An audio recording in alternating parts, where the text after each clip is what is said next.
The ragged screen door of the house screeches as I push it open and peer inside. Hello? I look around the entryway, seeing an antique table piled with dusty porcelain figurines. The runner on the floor is so old and worn, I can only see the once vibrant designs on the outer edges. The middle of the rug has been worn down to a dark gray. Mrs. Fontenot? I call, stepping up into the entryway.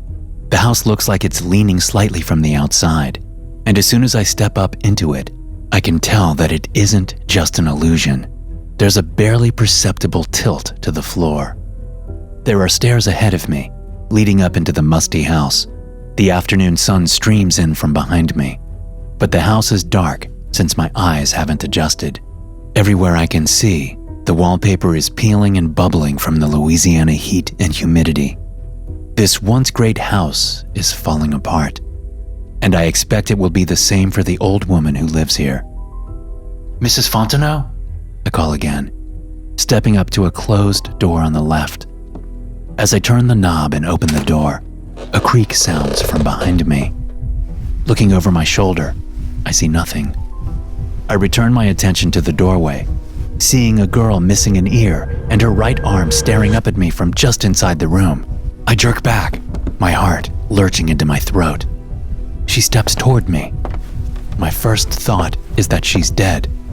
She's a ghost, haunting this old house. Her eyes have no life in them, and her expressionless face makes me want to scream for reasons I hope to never fully understand. Who are you? Get out of here! A voice shouts from my right, from upstairs. It's Mrs. Fontenot, and she has a rather large shotgun pointed down at me. I bring my eyes back to the little girl, somehow thinking she's more of a threat than the gun. When I see that she's no longer moving, I put my hands up and turn to face the old woman shambling down the stairs. Mrs. Fontenot, it's me, Lance Landry, I say, willing her to travel back in time to retrieve my face as it was so many years ago. Mrs. Fontenot's eyes narrow, and she stops about halfway down the stairs. The suspicion on her face turns to recognition. Oh my lord, she says. You've become a man, a real man. I smile up at her, happy to see that she's no longer pointing the two barrels filled with death at me. But my heart still hammers away in my chest. From the corner of my eye, I can tell the girl is still looking at me. Mrs. Fontenot arrives at the foot of the stairs and looks up at me. She was old when I left town over a decade ago. Now she's beyond old, but she still seems energetic enough. I turn to the girl, still half convinced that she's a ghost. Who's this? I ask. Mrs. Fontenot smiles wide and turns to the girl. You don't recognize her? She says. It's my little granddaughter, Annette. It's a miracle. Is that why you're home again? To witness the miracles that have befallen our dying town? Something like that, I say, looking down at Annette. It's true. I do recognize her. I was just a couple of years older than her when she went missing. She had her left ear and her right arm back then, but now there's simply blank skin where the ear used to be, and her right arm ends in a nub. The thing is, it's not a nub common with amputees. It just ends almost like a mannequin's arm. It's just flat and featureless. Come, sit with me, Mrs. Fontenot says. Annette may be back, but she doesn't do much talking. I sit and chat with the old woman. The girl, Annette, if it is really her, stands nearby and watches us. I try to not let my nerves show, but the girl creeps me out. The old woman tells me about the so-called miracles that have been happening. People who were missing and thought to be long dead returning out of nowhere, the same age as they were when they disappeared. Only none of them are whole. They all have pieces missing. Has she said anything about her time away? I ask. Mrs. Fontenot shakes her head. Not a word. Both Sheriff Chauvin and I tried to get her to talk, but she said nothing at first. Finally, she said she didn't remember. God works in mysterious ways. After about an hour, I thank Mrs. Fontenot and give my farewells to them both. although Annette just stares at me with those dead eyes. Back outside, I decide to take a walk around the town to clear my head. It won't take long. It's a small town. I haven't yet been back to the town proper, so I decide to walk toward the center of town and see how things have changed and how they've stayed the same. The few houses that are still occupied seem to sag. They all look dull, like the life has been sucked out of them. Of course, that's how I remember the town looking when I was a kid. Only now it seems to have gotten worse. Those houses that are no longer occupied are crumbling, their windows looking like parodies of the dead eyes I saw in Annette's face. I walk on, feeling the sweat gather under my collar. It's not even summer yet, and it's hot. The little one-story buildings that make up the town's commerce center come into view. I walk down the cracked asphalt road, but I don't see a single car drive by. And as I come to the middle of town, I see that some things have, in fact, changed. Where there was once a small drugstore, there's now an empty lot. The ground is muddy, and that mud seems to be taking over, spilling out into the street. The two buildings that flank the empty lot are leaning inward. Both buildings are empty, the businesses that once inhabited them now gone. I stand in the street, looking at the empty lot, careful not to step in the mud. Behind the lot is a stretch of swampland that has been there since forever. I remember people trying to build on the land back there, trying to turn it into land they could build on, but they never had any luck. So our town was one built around a swamp. I guess that's Louisiana for you. Well, I'll be a shit-sickle on a summer day. A man's voice calls from behind me, a voice I recognize. I turn around, smiling. Hey, Sheriff, I say. Then I laugh. Wow, that's weird to say. Sheriff Tracy Chauvin is about my age. He's dressed in jeans, a short-sleeved flannel shirt, cowboy boots, and a white Stetson hat. His sheriff's star glints in the sunlight above his left breast pocket. Get used to it, he says. Your old pal is the sheriff of this here half-dead town. We clasp hands, and then Chauvin pulls me in for a hug. Good to see you, Lance, he says. You too, Tracy. Your mama told me she called you, he says. Turns out the dead have come back to life to get you back here, huh? My smile fades. You think that's what's happening? I ask. He said it as a joke, but I think there's a nugget of truth in there. Hell, I don't know, man. I can't explain it. Don't make no sense. It's like they haven't aged at all. They just started appearing all of a sudden. I don't understand it. I turn my eyes to the muddy lot and the swamp behind it as he talks. When did this start happening? I ask when he's done. About a month ago. Right about when the old drugstore fell into the swamp. Fell? I say, surprised. You mean there was a sinkhole right here? Yep, it was fast too. Didn't take no more than an hour to kind of slide backward and sink. Then it was just gone. Hell's trying to swallow this godforsaken town, I say, more to myself than him. Speaking of which, you ever find out what happened to your daddy? Chauvin asks. I try not to flinch at the question, keeping my eyes on the swamp. No, and I never tried to find out. He's probably dead or in jail. Sorry, Chauvin says. Just wondering. You've been away for all these years, so I had to ask.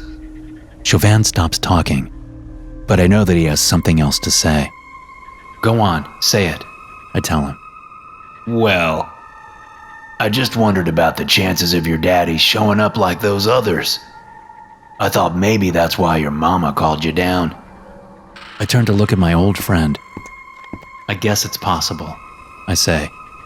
He did disappear, like so many people did from this town. So maybe he'll come back, but I hope to God he doesn't. I take one last look at the swamp, and then tell Chauvin that it was a long drive in, and I'm heading to my mama's house. I tell him we'll drink a couple of beers while I'm in town. As I walk, I see several deformed people on front porches. People who disappeared long ago, and now have come back missing pieces of themselves. One man is missing an eye. A little boy is missing his legs. A teenage girl seems to be missing a large portion of her skull. Like the missing part on Annette, these deformities seem to defy nature. It's as if the skin has been smoothed over. There is no evidence of scarring or the telltale signs that the body went through a long and painful healing process. Their pieces are just gone. These people watch me as I walk. I know all their names, or I did at one point. Everyone did. And all I can think as I walk to my childhood home through fading daylight is that it's impossible. It's all impossible. And if the people of the town are thinking the same thing, they aren't saying so. Maybe they're thinking like Mrs. Fontenot, putting it down to a miracle. Or maybe they've known that something is wrong with this town for a long time, and they don't want to invoke whatever evil spirits lurk here by making a fuss. I can't speak to what anyone else is thinking. But as I make it home, another thought arrives on the surface of my consciousness, like an alligator in a swamp coming up for a breath. I hope my daddy doesn't come back. During dinner, I try for the 1,000th time to convince my mama to come live with me in the nice little beach community in North Carolina. It's almost as if she doesn't hear me half the time. She hasn't been all there for a while. Not since the night my daddy disappeared. Once a vibrant woman with fiery green eyes and red hair so bright it was almost orange. She now looks more like old Mrs. Fontenot, who was 20 years her senior. After dinner, I lie down in my old room on the twin bed that my mom kept here for all these years. When the haunting images of the day finally stop coalescing in my mind's eye, I fall asleep, and I dream. In my dream, my daddy comes into my room, only he's different somehow. His voice is soft and tender, and his words soothe me instead of striking fear into my heart. There's a vague sense of unease in the back of my mind, but I heed his words, standing up and walking out. My mama is there too. She's smiling, and it's good to see her smile. We walk out of the house into the warm spring night, following my daddy as he tells us how different things are going to be. He doesn't actually come out and say that he will never lay hands on us again, that he'll never drink another drop of alcohol, that he'll never put his cigarettes out on my mother's thighs again. No, saying these things would ruin it. But it's all implied. It's there in the atmosphere, in the way it can only be in dreams. And I believe him. Despite that, the sense of unease grows within me as I realize we're going to the center of town. Memories, real ones, from real life, try to force their way into the dream world like fog pressing up against the windows of a house. As we approach the empty lot where the drugstore once stood, I see that the whole town is out joining us. All those that remain, anyway. The deformed and unaged miracles are leading their family members toward the cloying mud and the swamp that's producing it. I see Annette leading a shambling Mrs. Fontenot, and my old teacher, Mr. LeBlanc, walks behind his teenage daughter that went missing 12 years ago. There's a little girl, one I haven't seen before, leading my old friend Tracy Chauvin. In fact, there seem to be copies of that little girl leading all those town residents who didn't have a disappeared loved one show up recently. Some of the residents are already walking into the mud and sinking down, disappearing under the surface as the swamp claims them. We're almost there. It's almost our turn. Flashes of memory pulse inside my head, cracking the dreamlike state I'm in. I shake my head, trying to ignore them. I want to stay here. I want to believe things can be different. I want to have a normal daddy that doesn't choke me near to death anytime I disappoint him. But the flashes increase, coming to me like an electrical storm. Remember, they seem to say. Remember what you did. And suddenly, with blinding clarity, I do. I remember the weight of the axe as I swung it down, hitting my daddy in the back with it, as he loomed over my mama, whose face was turning blue. I remember not putting enough power into the swing, because the blade bounced off, leaving only a gash in the skin over his shoulder blade. But he screamed out and let go of my mama's neck, letting her take in a ragged breath. and I swung it again, putting all that my 16-year-old body could into it. I remember my daddy turning around and seeing the axe coming at him. I remember him putting his arm up and the blade hitting his wrist, nearly cutting his hand off. But most of all, I remember the way he didn't even seem to register the terrible wound. How he came at me with more hate in his eyes than I thought a man could ever have. How he snarled like a rabid dog and spit vitriol that still gives me nightmares on occasion. And I remember thinking that if I didn't kill him, he would certainly kill me and my mama. So I did kill him. I swung the axe down right into his face. And when all was done, I took him out to the swamp and dumped him there with a couple of cinder blocks tied to his mangled body, while my mama cleaned his blood off the floor at home. The terrible memories of that night bring me back, and I find myself standing only a few yards away from the muddy lot. My daddy seems to sense that I've stopped, and he turns around. The wounds I inflicted on him over 10 years ago are somehow fresh. His face is a mess of split flesh and broken bone and blood.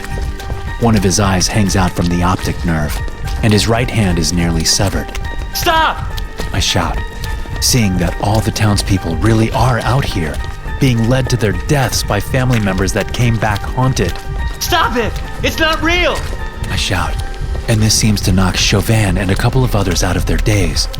I rush forward and grab my mama's arm, pulling her back from my daddy. It's not real, Mama, I tell her. She looks over at my daddy and cringes. The townspeople are waking up to the lie, looking around with fear and confusion. My daddy snarls and lunges for me, but I make no move. I can see his one good eye just fine, and it's dead. As dead as Annette's eyes. As dead as the windows on the dilapidated houses in this town. No, I say. My daddy stops, as if he's run into an invisible wall. I already killed you once, I say, nearly yelling. I don't have to do it again. I don't know about all these other poor folks, but you're gone. You don't get to come back. An ear-splitting sound erupts from the swamp, and the ground starts to shake. The two buildings leaning over the muddy lot topple over, and the swamp seems to reach out and snatch them up. The deformed people, including my father, are pulled inexorably backward and sucked into the expanding swampland. We need to move! I shout, looking over at Chauvin. He nods and starts shouting for everyone to run. As we move, running as fast as we can in any direction away from the swamp, the town center seems to disappear behind us. The shaking continues, along with the noise, but they both fade considerably as we reach the outskirts of town. After several minutes, the insanity is over. I turn around and look back to see that what was once a collection of a dozen old buildings is now just swampland. Many of the houses on the outskirts haven't been touched, at least not yet. Somehow, this whole thing seems like less of a surprise than it should be. Maybe I sensed something like this would happen. Maybe we all did. We'll soon learn who survived and who was swallowed up. But what's done is done. So I step over to my mama and say, "You're moving to North Carolina with me, and that's final." She looks up at me. "Okay, Lance," she says. "Okay." And she smiles. SCP-1692 is an area of swampland located in central Louisiana that is capable of producing several anomalous entities. The most common entity frequently appears as a prepubescent girl, but has been observed taking on the forms of certain mammals and/or missing persons. Those instances that bear a strong physical resemblance to missing individuals often appear deformed or otherwise mutilated, with signs such as missing limbs with no sign of amputation, missing organs including total evisceration, hydrocephalus, dissociative amnesia, often combined with depersonalization.